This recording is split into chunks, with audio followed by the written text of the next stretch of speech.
What if you could remember dreams you never had? That question plagued me long before I ever dared to speak it out loud. At first, I thought it was just stress, the kind that crawls in through the cracks of long nights and restless sleep. But when I woke on that first morning, drenched in sweat, heart hammering like I'd sprinted a mile, the images in my head weren't mine. They couldn't be. I had never stood barefoot in the middle of a cornfield at night, cold earth slick with dew beneath my toes. I had never seen the scarecrow that waited there, its head tilting unnaturally, watching with stitched eyes that somehow blinked. And I had never heard the voice that rasped behind me, whispering my name in a tone that carried hunger. But when I opened my eyes in my own bed, gasping, I remembered every second of it. The smell of rotting hay. The way the wind howled low, like a warning. The way the scarecrow's head turned to follow me when I tried to run. It wasn't just a dream. It was a memory. I sat at the edge of my mattress, palms pressed against my temples, trying to steady myself. The sunlight streaming through the blinds felt wrong, too bright, too ordinary, as if mocking the dread curdling in my stomach. Normally, when you wake from a nightmare, the details start slipping away almost immediately, faces blurring, voices fading. But this memory was sharp, every sound and sensation carved into me as though I had lived it. That morning, I tried to shake it off. I made coffee. I stared at my phone. I told myself it was just some bizarre fluke, maybe the byproduct of watching too many horror movies before bed. But the unease stayed, lurking in the background of every thought. It wasn't mine. That was the part one couldn't ignore. It wasn't my dream, and somehow, I knew it. The second morning was worse. I woke to the memory of drowning. Cold, murky water pressing against my chest, lungs burning as I clawed upward toward a surface I couldn't find. Something rough brushed my leg, roots or ropes, I couldn't tell, and I felt them wrap tight around my ankle, dragging me deeper. When I opened my mouth to scream, the water rushed in, choking, suffocating, until the black swallowed everything.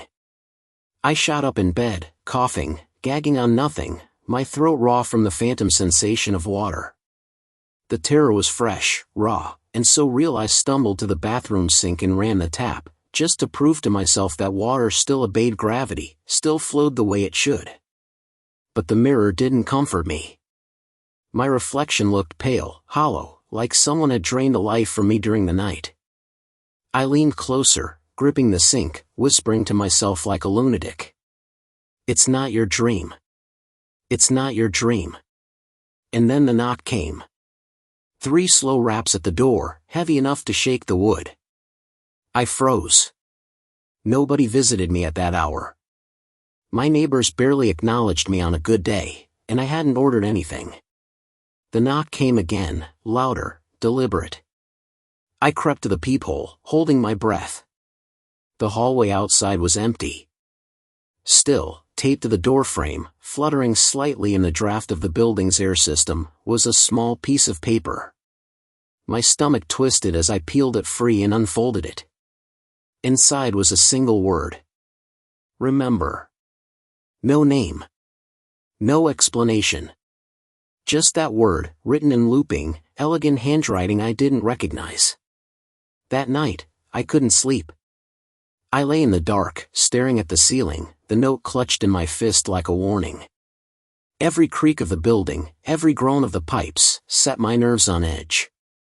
My thoughts spiraled. What did it mean, remember? Who wanted me to? And why did it feel less like a suggestion and more like a command? When sleep finally took me, it dragged me down like a weight. And the third dream came. This time, I stood in a basement. Concrete walls damp with mold, a bare light bulb swinging overhead. In front of me sat a wooden chair, its legs uneven, scraping against the floor as it shifted. And in that chair was a woman I had never seen before. Her wrists were bound. Her eyes were wide with terror, tears carving clean lines down her filthy cheeks. She looked straight at me, pleading. Help me. I woke with her voice still ringing in my ears. But unlike the other dreams, this one came with something new. Her name. I knew it as clearly as if she had introduced herself. Maria Calloway. A stranger whose memory now lived inside my head. I didn't believe it at first. I tried to laugh it off, tell myself it was just some trick of the brain, my subconscious cobbling together random scraps into a nightmare. But when I Googled her name, my hands shaking on the keyboard, the screen confirmed what I already feared. Maria Calloway. Age 29. Missing since last month. Last seen leaving her workplace downtown. Her face in the photo matched the one from my dream. Same eyes. Same desperate look. I slammed the laptop shut, my chest heaving, panic clawing through my ribs. This wasn't a coincidence. I was remembering dreams that weren't mine. I was remembering dreams of the missing. I didn't leave my apartment the entire next day. The news article about Maria Calloway kept replaying in my mind, her photo seared into me like a scar. She wasn't a face in a dream. She was real. She was missing. And somehow, I had been inside her final moments. Every sound outside my door made me tense, waiting for another note to appear. The word remember had become a commandment etched into my skull. I didn't know who had left it, or why they wanted me to keep these dreams alive, but I couldn't stop thinking that maybe someone, or something, was forcing me into this role. By evening, the silence in my apartment was unbearable.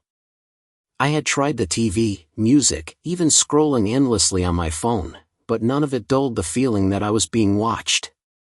My blinds rattled faintly with the wind outside, but every time I peeked, the street was empty. That didn't calm me. It made me more certain that something was there, just beyond sight, waiting for me to slip. When night fell, I paced the apartment, half expecting another knock. Hours dragged by. Midnight came and went. At 2 a.m, I finally let my body collapse onto the couch, exhaustion pulling at me. That was when the knock came. Not soft this time. Not patient. This one rattled the door in its frame. I sat up so fast I nearly toppled the coffee table. My heart was pounding, and I couldn't bring myself to go to the peephole. Whoever was on the other side didn't wait, they knocked again, harder, the sound reverberating through the whole apartment like a warning bell. Against my better judgment, I forced myself to look. My eye pressed to the peephole, breath shallow. Someone stood there. He was tall, his shoulders squared, a long dark coat draping down to his knees. His head was tilted downward so I couldn't see his face, only the shadow of it beneath a hood. In one hand, he held something that glinted faintly in the hall light. A pen. My stomach flipped. As if sensing me, he raised his head slowly. His face was pale, almost gray, his eyes too large, unblinking, pupils swallowing most of the color. And then he smiled. Not wide, not grotesque, but knowing. He lifted the pen and dragged it across the wall next to my door. The sound was sharp, like nails on metal, echoing down the hallway. He didn't write words, just a single, long, deliberate line. Then he walked away. No rush, no attempt to hide. His footsteps faded, and when I finally dared to open the door, the hallway was empty. But the line was still there. Etched deep into the plaster, as though carved, not written. I locked the door 3 times and shoved a chair under the handle, retreating to the bedroom.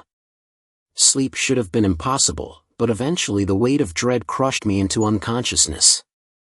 And that's when the next dream came. It wasn't mine. It never was. This time, I stood in a motel room. The air reeked of mildew and cigarettes, the curtains drawn so tight that no light filtered through. A suitcase lay open on the bed, clothes spilling out. And on the floor, just near the dresser, lay another man. His face was purple, his eyes bulging, rope burns carved deep into his neck. I gagged and stumbled back, but the dream didn't release me. My vision swirled, and I saw a reflection in the cracked motel mirror. Not my own, not his. Someone else. The man from the hallway. His pale face stared back at me through the glass, pen still in hand, as if watching me from the other side. I woke screaming. My sheets were tangled around me, damp with sweat, my lungs aching as though I had held my breath for too long. I staggered into the kitchen, gulping down water with shaking hands, my body trembling uncontrollably.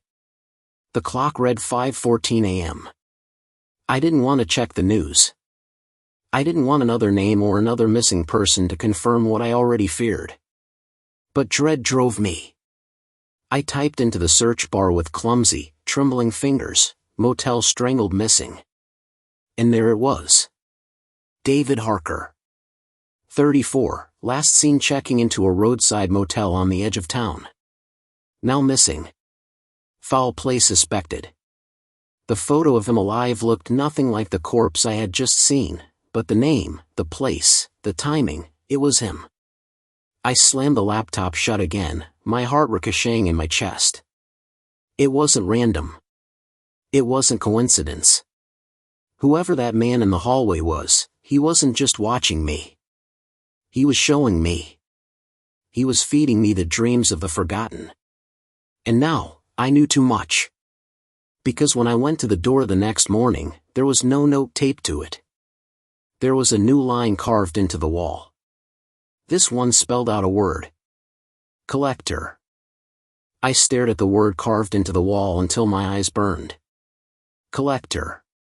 The grooves in the plaster weren't shallow scratches, they were gouged in, deep and deliberate, as though someone had dragged a knife across the surface again and again until the letters bled white dust onto the carpet.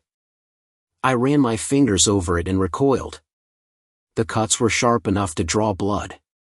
Whoever, or whatever, had written this hadn't cared about noise, neighbors, or consequences. It was a message, carved with intention. And the message was for me. All day, the word shadowed me. I tried to ignore it, tried to convince myself I was spiraling, losing grip, reading too much into random horrors. But I couldn't shake the way those letters seemed to pulse in my head, echoing even when I closed my eyes. The collector. Was that the pale man with the pen? Was he responsible for the missing people, for Maria, for David? Or was he simply the messenger, passing on fragments of nightmares that didn't belong to me? Sleep was the last thing I wanted that night. The couch became my command post. I brewed pot after pot of coffee, the bitter taste a weak shield against exhaustion. I scrolled endlessly, researching Maria, David, anyone who had gone missing in the past few weeks. Each story read like the next, ordinary lives, suddenly erased. Maria never returned from her evening jog. David never checked out of the motel. Others too, some local, some scattered across the state. Different places, different circumstances. No links. No suspects. No sense. But as I read their names, I realized something that made the hairs on my arms stand straight. Every missing person in those reports, I had dreamed of them. Not all vividly. Some flashes, some fragments I had dismissed as the mind's random firing. But the images returned with chilling clarity, a woman's ponytail swinging as she ran past a row of dark trees. A man fumbling with his motel key, the air thick with mildew. A teenager's laughter echoing in a mall parking lot, cut short by silence. They weren't random scenes. They were memories. Borrowed dreams. And the collector had chosen me to hold them. The coffee pot was nearly empty when I realized my eyes were too heavy to fight anymore. I told myself I would close them for just a moment, just enough to clear my head. But the moment my lids touched, the world shifted, and I was no longer in my apartment. This dream was different. I wasn't inside a victim's head. I wasn't an observer stumbling through their last terrified seconds. Instead, I was standing in a room lined with shelves, stretching impossibly high, farther than the eye could follow.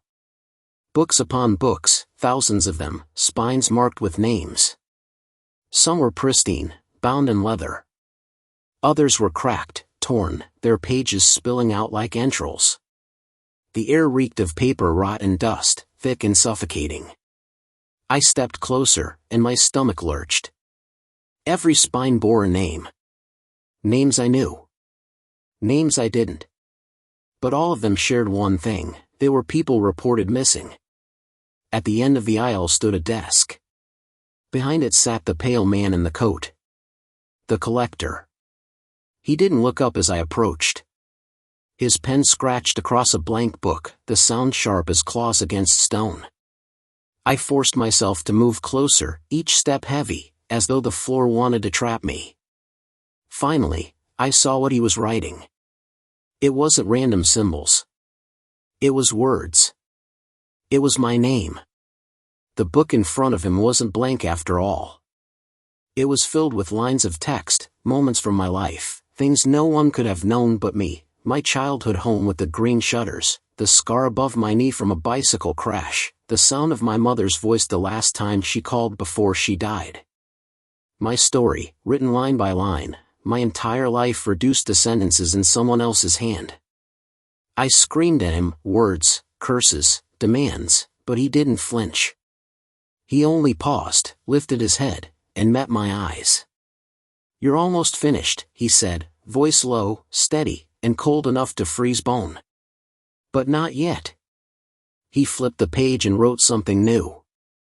A sentence that made my blood run cold. "He dies alone, screaming in the dark, on a night he thought he could escape." The pen dug so deep into the page that the ink bled, spreading like a wound.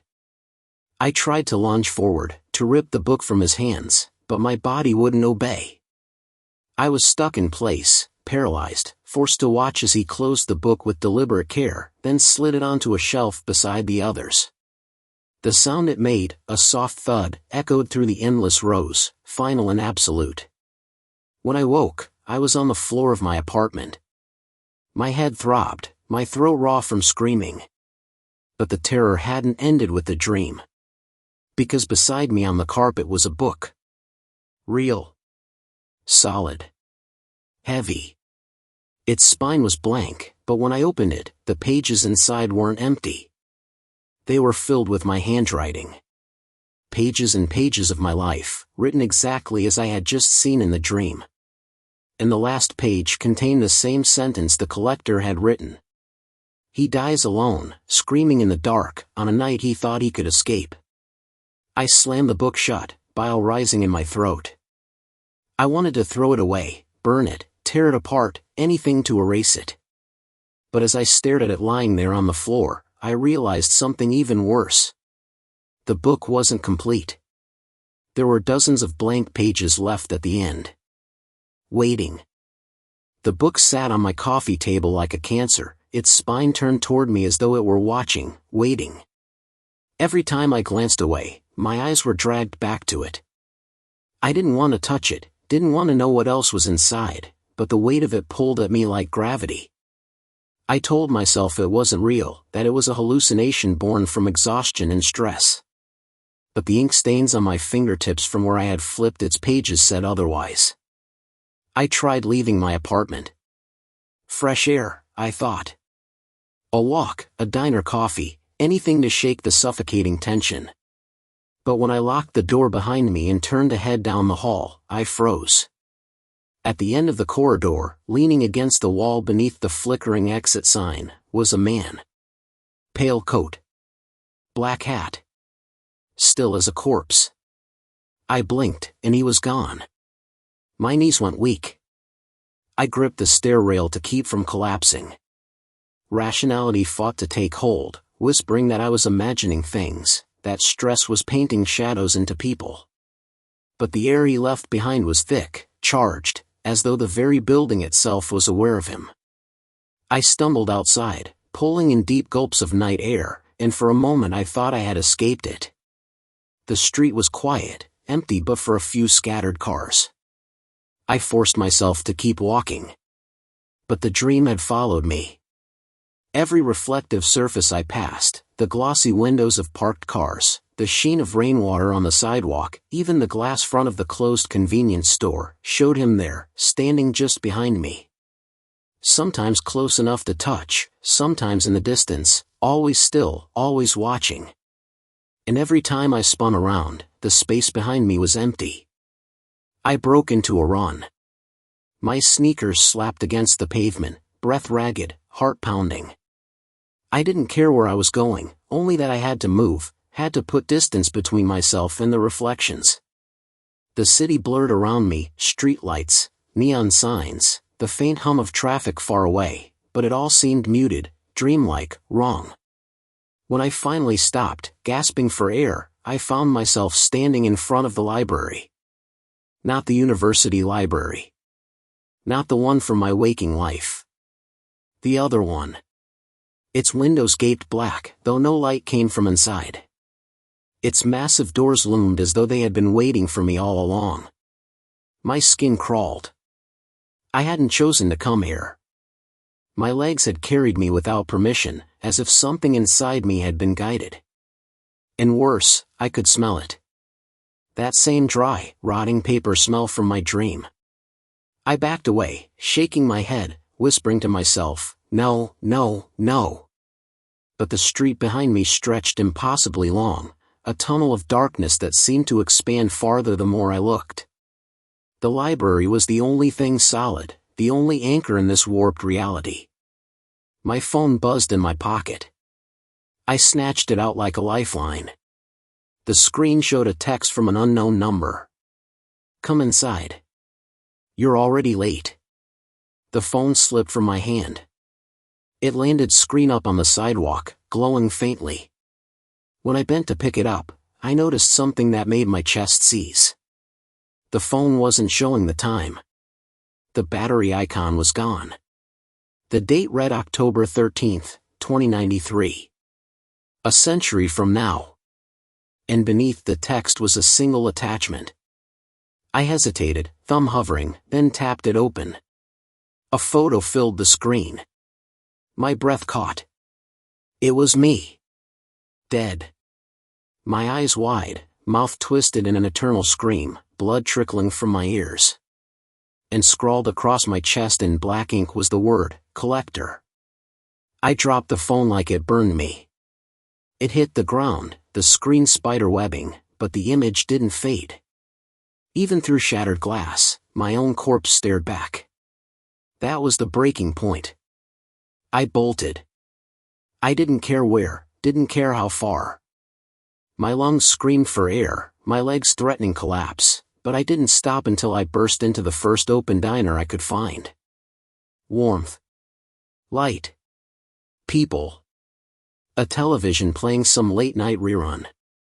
The ordinary clatter of dishes. My heart hammered, but I clung to the sound of human voices like they were lifelines. I slid into a booth, clutching the table as though it could anchor me. A waitress appeared, her smile weary but kind. Rough night, she asked. I wanted to laugh, to tell her she had no idea, but all that came out was a croaked, coffee. Please. She nodded and left. For a moment, I allowed myself to believe I was safe. That I had outrun the nightmare. Then I saw the mirror. A wide one lined the wall across from my booth, reflecting the entire diner. Customers sat hunched over plates, a cook flipped something on the grill, the waitress poured coffee. And at the far end of the diner, in a booth that was empty in reality but occupied in the reflection, sat the collector. Hat low, coat pale, pen in hand. And in the reflection, he was writing. I spun around. The booth was empty. Nothing but cracked red vinyl and a napkin dispenser. But when I turned back to the mirror, the collector raised his head and smiled. It wasn't a warm smile. It was the kind of smile you see in old photographs of predators holding their prey. And then, slowly, deliberately, he turned the book in his hand toward me. It was my book. My story. The reflection showed him writing the next line. My blood ran cold as I watched the words form across the page in his looping, inhuman script. He thought he had escaped. But the dream had only just begun. I couldn't eat.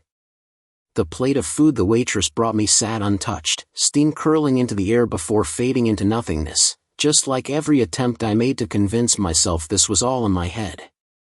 My eyes remained locked on that mirror, terrified of blinking, of missing whatever the collector would write next.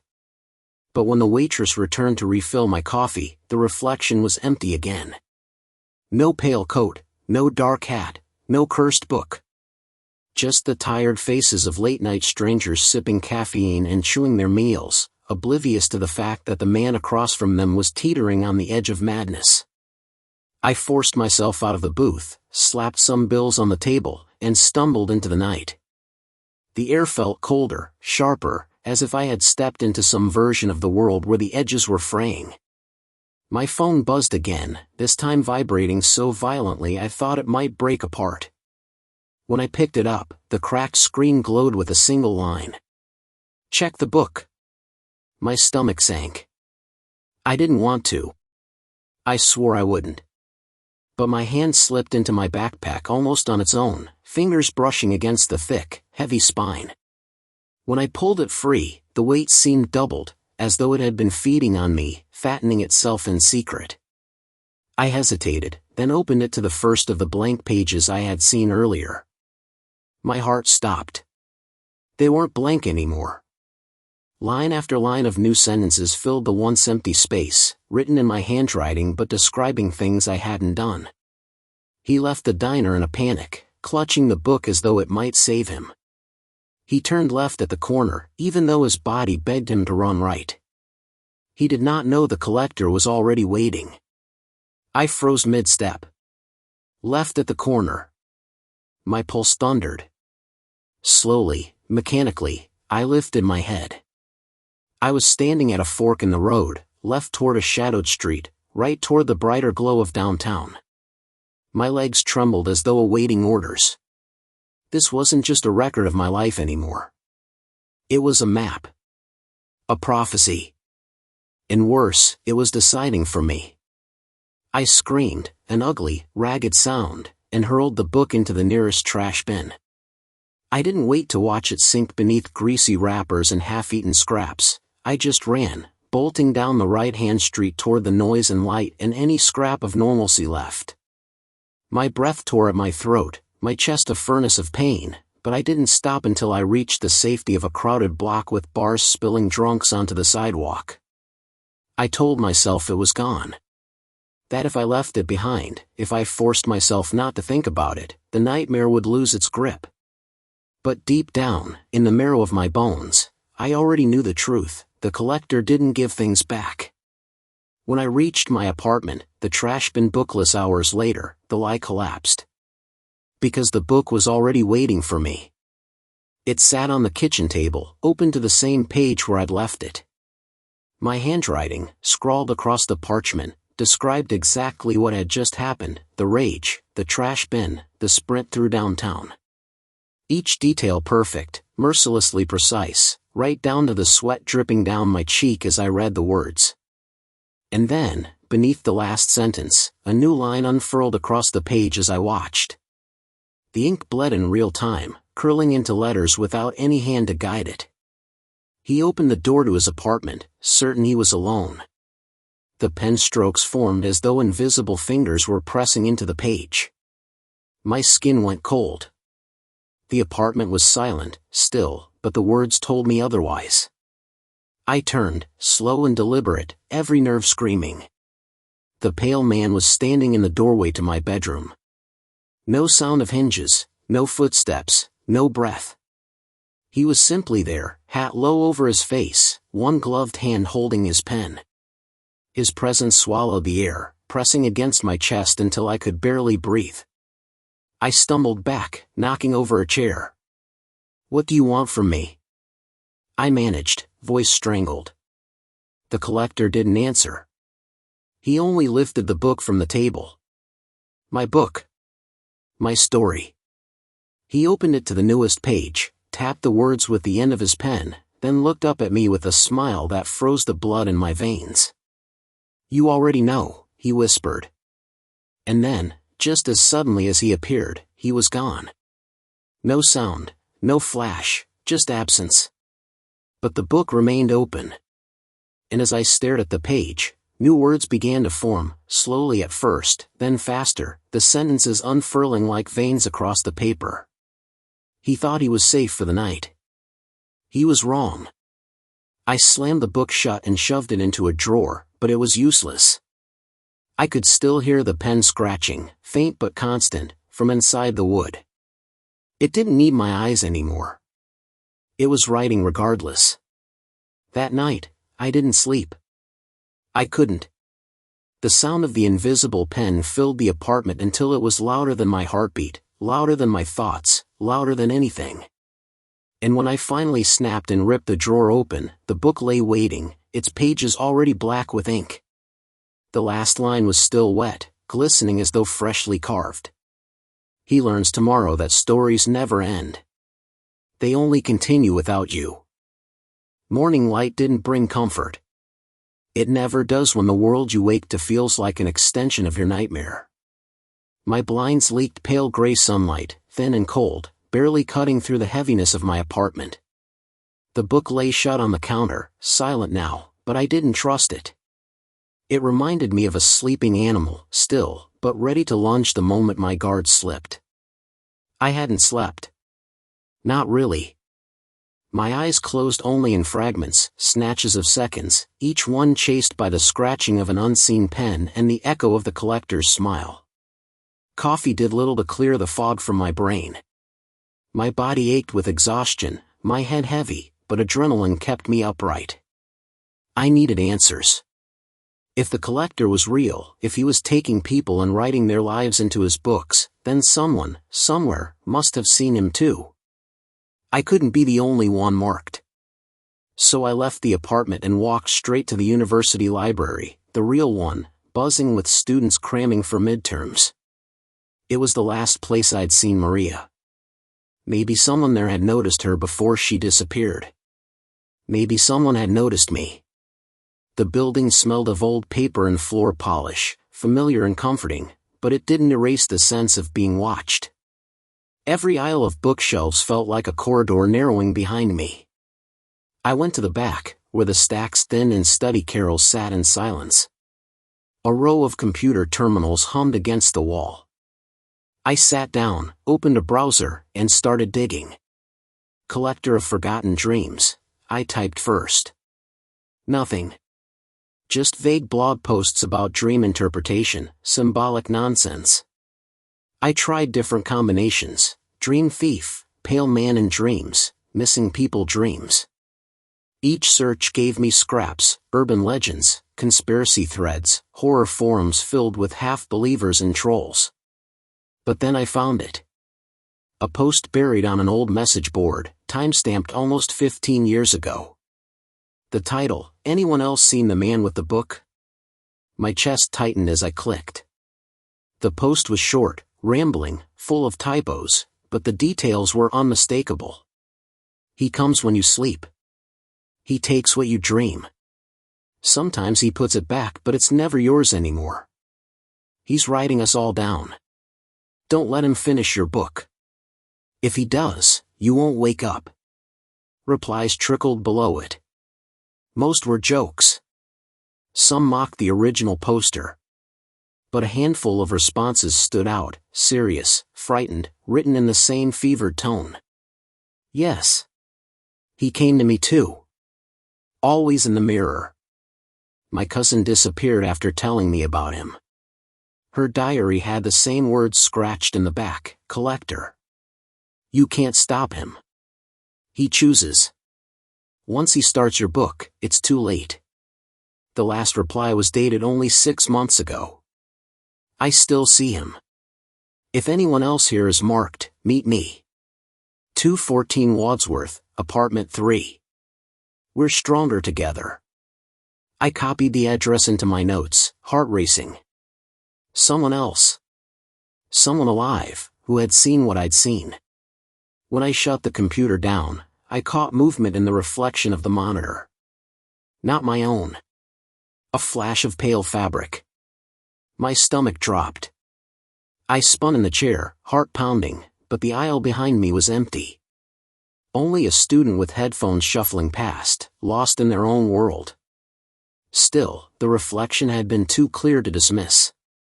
He was here. Watching. I left the library as quickly as I could, head down, pulse roaring in my ears.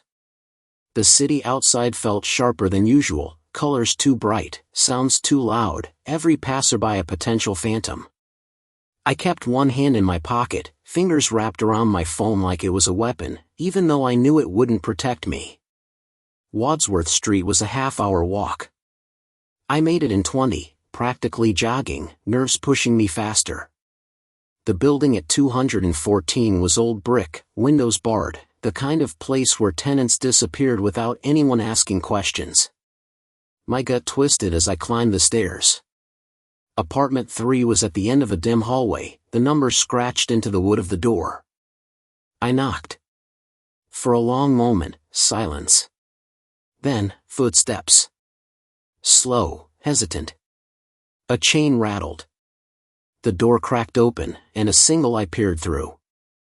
It was bloodshot, rimmed with dark circles, wary but not unkind. "You saw him too?" the voice rasped.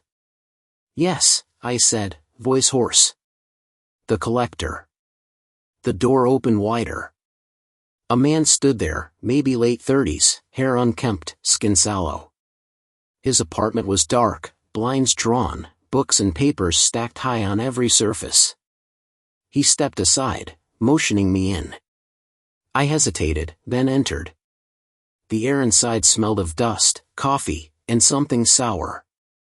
"My name's Ethan," I said, trying to ground myself in normalcy. "And you are?" "Michael," he muttered. His eyes darted to the hallway before slamming the door shut. He locked the deadbolt, slid the chain back, then pushed a heavy chair in front of the frame. Only then did he turn back to me. "You shouldn't have come," he whispered. "If he's watching you, that means he'll follow you here." "Then you've seen him," I pressed. "The man with the book." He's writing me. I think he's writing all of us." Michael's face tightened. He nodded slowly, then gestured to his cluttered table. At its center lay an object that made my knees nearly give way. A book. Like mine. Its spine cracked, its pages thick with writing.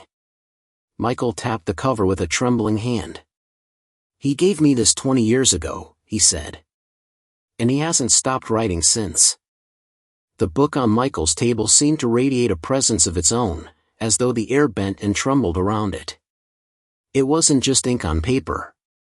I could feel it, like a weight pressing against my chest, pulling at the edges of my mind. Even shut, it looked alive.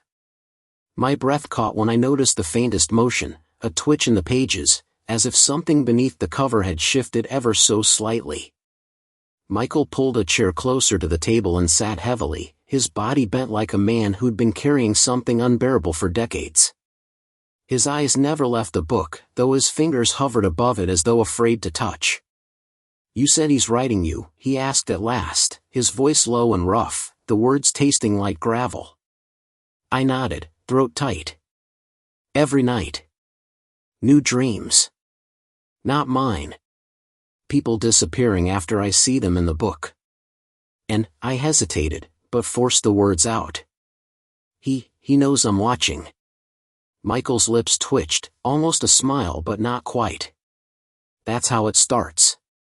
He finally glanced up at me, eyes hollow, bloodshot. "Once you see him, you're already inside his pages. You don't just dream him. He dreams you." The room felt smaller suddenly, the walls pressing inward. My skin prickled with sweat. I swallowed hard. "What happens when he's finished?" Michael leaned back, rubbed at his temples, and let out a bitter laugh. "What do you think happens?" He reached forward, shoved the book toward me with a violent scrape. "Look."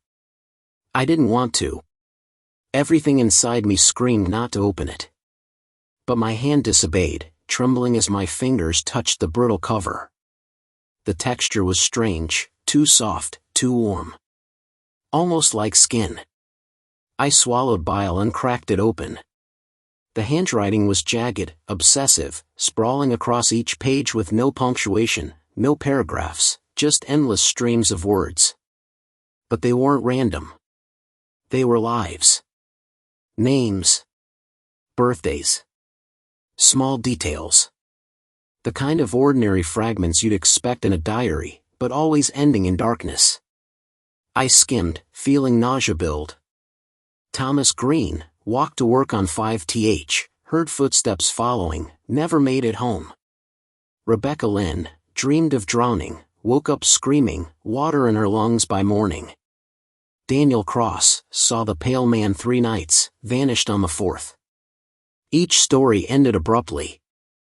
The ink trailed off as though cut short. But then my eyes froze. My stomach flipped. The last entry was written in fresher ink, darker, as though the pen had been pressed harder. And the name, God, the name, was mine. Ethan Cole. My heart hammered against my ribs.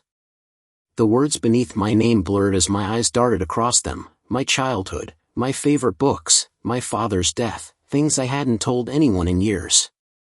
Then, the latest line, freshly scrawled. He seeks answers in another survivor's home. But he does not yet know the price of asking. The ink stopped there. Waiting. I shoved the book shut and pushed it away like it was a burning coal. My chest heaved. That's me. How the hell? Michael watched me with grim patience, as if he had seen this reaction before. Yes. He's been writing you for a long time. You just didn't know where to look. I staggered to my feet, pacing the room, pressing both hands to my face.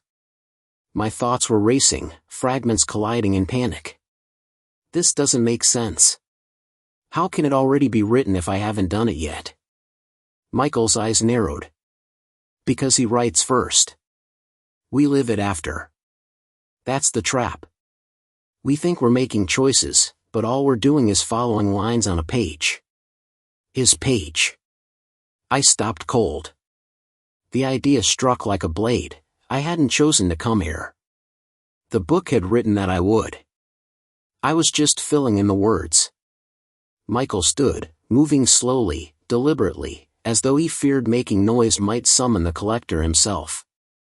He went to a drawer, rummaged, and returned with something small and sharp. A knife. He set it down between us. You want to know how I've survived this long? He asked. I swallowed, throat dry. Yes. His hand trembled as he pressed it flat against the cover of the book. You learn to resist him. You fight him any way you can. You make choices that defy what he writes. He slid the knife toward me. Even if it means hurting yourself. I cut myself once when his book wrote that I would fall asleep. I forced myself awake. Broke his rhythm. I've been dodging his lines for 20 years. I shook my head, disbelief and horror tangled in my gut. That's insane. You can't outright him. If he controls everything. Michael leaned closer, eyes blazing with desperation. You don't understand. Resistance is the only reason I'm still alive. Everyone else whose names I saw in here, he jabbed the book with a shaking finger. They're gone. But me? I'm proof it can be done. I've been living in the margins. Between the lines.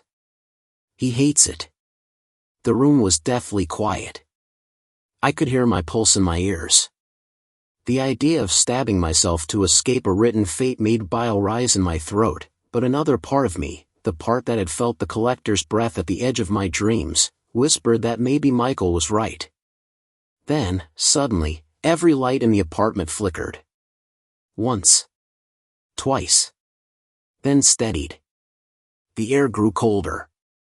Michael froze. His face went pale. He's here, he whispered. My breath caught. What? Michael's gaze darted to the book. It had opened by itself.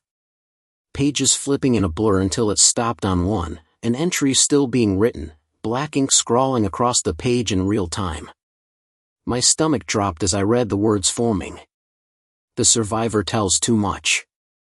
The collector will silence him before dawn. Michael saw it too. His face collapsed in terror. No, not yet, not yet. The overhead light bulb popped, plunging us into darkness. The darkness swallowed us whole. For a moment, the only sound was the brittle wheeze of Michael's breath, sharp and uneven like a man drowning on dry land. My own pulse thudded in my skull, so loud I thought the collector would hear it. I fumbled in my pocket for my phone, but before I could even touch it, Michael's hand shot out and gripped my wrist with surprising strength. "Don't," he hissed. His eyes were wide, pupils blown wide in the dim light leaking from the window. "Don't give him more light. He moves faster in the light." That didn't make sense, nothing about this made sense, but the way his hand shook as he held mine made me obey. We stayed frozen in the thick dark, listening to the walls groan as if something enormous pressed against the building. The silence wasn't empty, it was waiting, like the pause before thunder. Then, faintly, from the corner of the room, came the sound of paper shifting. Slowly. Deliberately. The book. Michael staggered back toward it, one hand pressed to his chest, his face slick with sweat. "He's rewriting," he whispered. His voice cracked under the weight of despair. "He's changing my line." The air turned icy, my breath fogging in the room. I could hear it too, the scratch of ink across paper, except there was no pen, no hand. Just the page filling itself, word by word. My stomach churned as I forced myself closer. I shouldn't have looked, but I had to. The words seared into my brain the instant I saw them. Michael Turner, silenced mid-sentence, throat split open, his last scream unheard. Michael saw it too. His body convulsed with panic, eyes wild, hands clawing at his throat as if to hold it together before anything could happen. "No! No, damn you! I won't give you the satisfaction." He spun toward me, desperate. "Knife, Ethan, give me the knife, he can't finish it if I..." The rest of his sentence cut short. Something moved in the shadows between us. Not fast. Not loud. Just certain. The darkness bent and folded, peeling itself into the faint suggestion of a figure standing right behind Michael. My chest locked tight. Even in the dim light, I could make out its features, or rather, the lack of them. The collector had no face, only a blank, pale oval where a human face should be, like paper waiting to be written on. Michael's eyes bulged as he realized who stood behind him. He tried to scream, but the sound came out strangled, torn from his throat by invisible hands. Blood welled bright and hot across his neck, spilling between his fingers as he clutched himself. His knees buckled. His body hit the floor with a sickening thud. I froze in horror, every muscle locked, the scream stuck in my throat. The collector's faceless head tilted toward me, the movement eerily slow, like he was studying me. My stomach twisted violently as an overwhelming pressure filled the room, a weight not just on my chest, but in my thoughts. Like he was already inside my mind, flipping through my memories the way someone would thumb through a book. I couldn't move. Couldn't breathe. Couldn't think of anything except how utterly wrong it felt to be seen by something that had no eyes. Then, just as quickly as he had appeared, he was gone. The weight lifted, the air eased, and the shadows shifted back to where they belonged. Only Michael's body remained, sprawled on the floor, blood pooling into the wood grain like ink sinking into paper. My legs nearly gave out beneath me. I pressed myself against the far wall, gasping, every nerve in my body sparking with terror. He had been here. In the room. Close enough to touch. And Michael hadn't just been silenced, he had been erased, his final moment written before our eyes like a line in a script. I turned back to the book with shaking hands. The ink on Michael's page had dried. His life, completed. The last line stood stark and final. Michael Turner. Forgotten. The page bled slightly, the letters darker, as if written with something thicker than ink. I didn't want to imagine what. Something inside me cracked then, not just fear, but a horrible, crawling understanding. Michael had lived 2 decades fighting the collector, and in the end, it hadn't mattered. His story had ended exactly the way it was written. And if I didn't find a way to break the pattern, mine would too. I staggered to the door, fumbling at the lock with hands slick with Michael's blood. My brain screamed at me to get out, to run, to put as much distance between myself and that book as possible.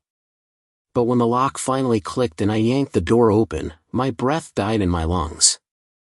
Because outside, the hallway wasn't the hallway anymore. It was lined with shelves. Endless shelves. Books upon books, stretching into forever. Every missing person's name, every story written, every silence completed. And somewhere, among them, mine. The door shut behind me on its own. The air inside the corridor of shelves was different, heavy, still, almost liquid. Each breath scraped like it was being pulled through damp cloth. My footsteps echoed unnaturally, stretching too long, bouncing back at me like the library itself was mocking my attempts to move forward. I turned back, hoping, desperately, that the door to Michael's apartment might still be there, but the wood and brass had dissolved into rows of bookshelves. The entire world had reshaped itself while I wasn't looking. I was trapped.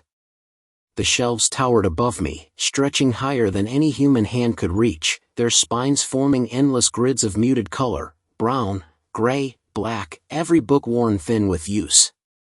No dust, though. The air might have been stagnant, but these books weren't abandoned. They were alive, in use, maintained by something unseen. I walked slowly, one hand brushing the spines as I passed. They were warm to the touch, almost feverish. I glanced at a title without meaning to. It wasn't a title at all, just a name. Sarah Whitfield. I knew that name. She'd been on the news 2 weeks ago. Missing. My throat closed. I forced myself to pull another book from the shelf, despite the dread twisting my stomach. The cover was soft, pliant, like stretched leather. Inside, lines upon lines of words, written in the same frantic, obsessive scrawl I'd seen in Michael's book. It chronicled Sarah's life from childhood, in painstaking detail, the freckles on her arm, the music she listened to, the way her handwriting curved slightly upward at the ends.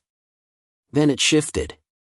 The last few pages described a dream about drowning, the same one I'd had 2 nights ago.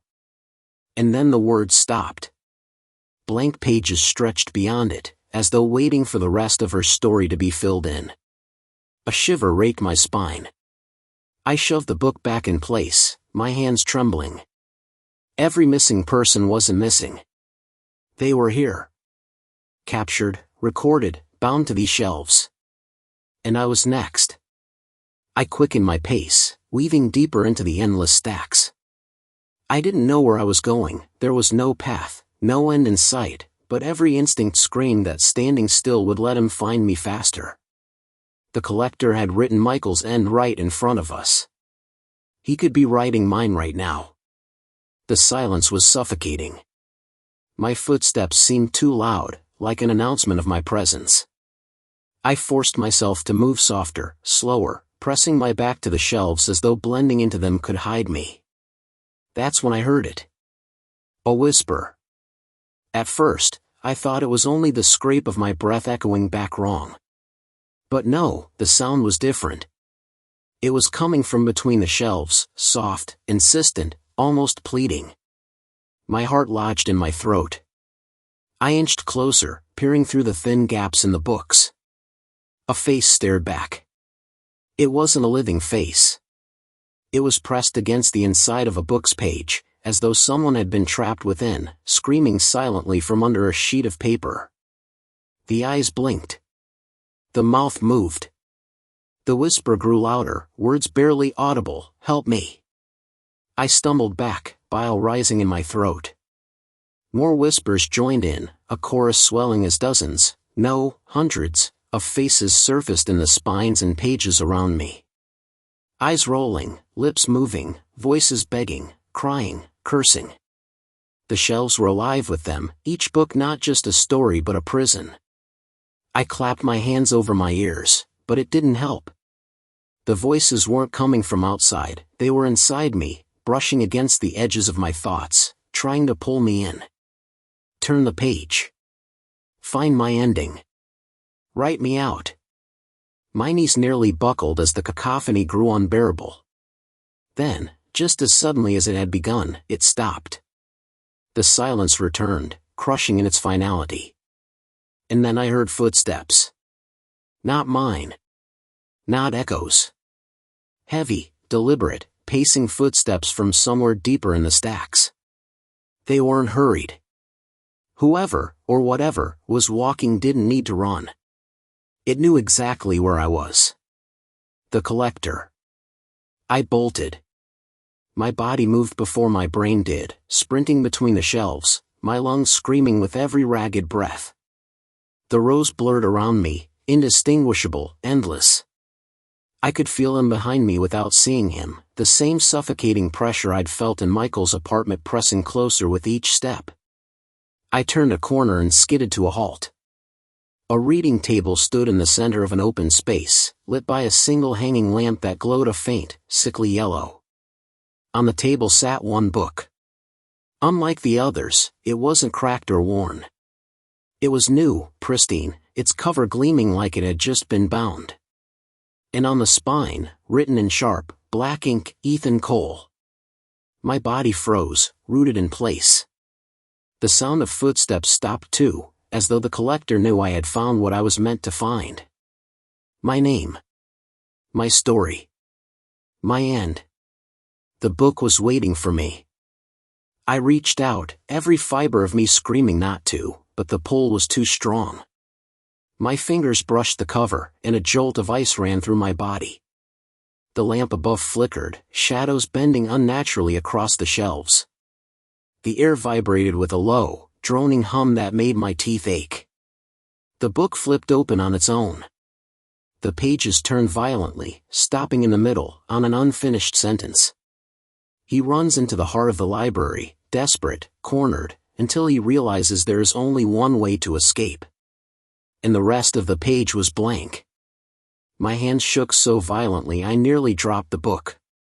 My throat tightened as the meaning sank in. One way to escape. But what did it mean? What could it mean? The hum deepened, and the footsteps started again. Closer. Slow. Patient. The collector was giving me time to read, time to understand, time to walk into the ending he had already written for me. And for the first time, I wondered if Michael had been right. Maybe resisting wasn't enough. Maybe I would have to write something of my own. But how do you write in a book that doesn't belong to you? The footsteps were closing in now, slow but steady, each one landing like the strike of a gavel. The sound reverberated through the shelves, through my chest, through my skull. I clutched the book with my name on it to my chest like it was a shield, though deep down I knew it wasn't a shield at all. It was a sentence. A death warrant. The lamp above me flickered, dimmed, then flared back to life, bathing the table in that unnatural yellow glow. The shadows shifted with the light, stretching impossibly long, bending in directions that didn't make sense. And in the darkest stretch of those shadows, I could see him now, the pale, faceless figure, tall and lean, gliding between the shelves without hurry. The collector. He didn't need to rush. He knew this was already written. I flipped frantically through the book in my hands, pages whipping under my fingers. Every detail of my life poured back at me, childhood scraped knees, nights spent awake reading under the blanket, the smell of my mother's perfume, the grief of my father's funeral. Each memory written out in ink, word for word, as if someone had been shadowing me my entire life, documenting every breath. And then, here, near the end, my encounter with Michael, his warnings, his death. All written already, before I had even lived it. The words blurred as tears filled my eyes. My chest heaved with panic, with rage, with despair. I flipped again, landing on the final page. Still blank. Still waiting. He runs into the heart of the library, desperate, cornered, until he realizes there is only one way to escape. The unfinished sentence glared at me like a wound. One way to escape. What way? My brain screamed for an answer, any answer, while the footsteps grew louder, closer, inevitable.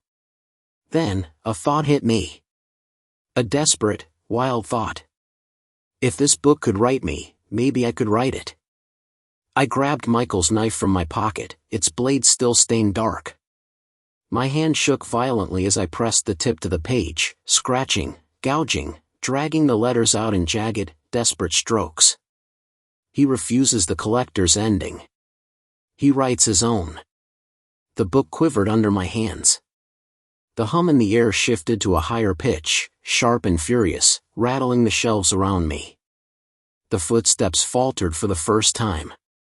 My pulse pounded in my ears. I pressed harder, carving more words into the page, my handwriting clumsy, frantic, but mine.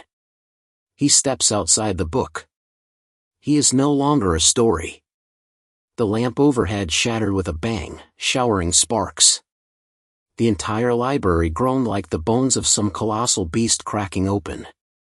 Books tumbled from shelves, their covers slapping against the floor, pages fluttering wildly as if caught in a storm. The collector appeared at the edge of the table, faceless head tilted, watching. He didn't move, but the pressure of his presence nearly crushed me flat. My lungs burned, my heart seared in my chest. I screamed through the weight of it all and carved one final line into the book. The collector's story ends. For a heartbeat, silence. Absolute silence. Then the world ripped apart. The shelves split down the middle like a canyon opening, the air roaring as wind howled through the space. Books flew in every direction, pages tearing free and spiraling like feathers. The faceless figure convulsed, its blank head twitching violently, arms jerking like a marionette with cut strings. A terrible sound, not a voice but a tearing of reality itself, ripped from the air around him. And then, he crumbled. Not into dust, not into ash, but into empty paper, sheets tearing loose from an invisible spine, fluttering away into the storm of pages around us. I collapsed to the floor, the book still clutched in my hands, my body trembling from head to toe. The hum was gone. The footsteps were gone. The pressure in my skull had lifted. And then I noticed. The book with my name on it was empty. Every page. Blank. No record of my life, no fate written ahead, no collector watching from behind the lines. Just paper, waiting. I had broken free. My chest rose and fell in ragged sobs as I stood, weak-kneed, and staggered through the wreckage of the library. The shelves had collapsed into ruin, the voices of the forgotten silenced, their books scattered across a floor that seemed to stretch into nothingness. And then, slowly, a door appeared ahead. A simple wooden door, like one you'd see in any house. I walked to it. Hand trembling, I opened it. Light poured through. When I blinked, I was standing back in my apartment. Morning sun leaked through the blinds. My alarm clock buzzed on the nightstand. The collector's book was nowhere in sight. It was over. Or so I thought. Because when I stumbled to the bathroom to wash my face, my eyes caught on the mirror. And in the reflection, I wasn't alone. Behind me, filling the glass, were rows upon rows of shelves. Endless. Towering. Waiting. And in the reflection of my hands, the book wasn't blank anymore. Words were scrawling themselves in frantic strokes across its pages. The title had changed. It no longer read Ethan Cole. It read, The Collector of Forgotten Dreams. And the author's name, my name, was signed at the bottom. That closes the story with the biggest twist. Ethan didn't destroy the collector, he replaced him. His attempt to rewrite fate only ensured he became the new author, bound to record the lives of others.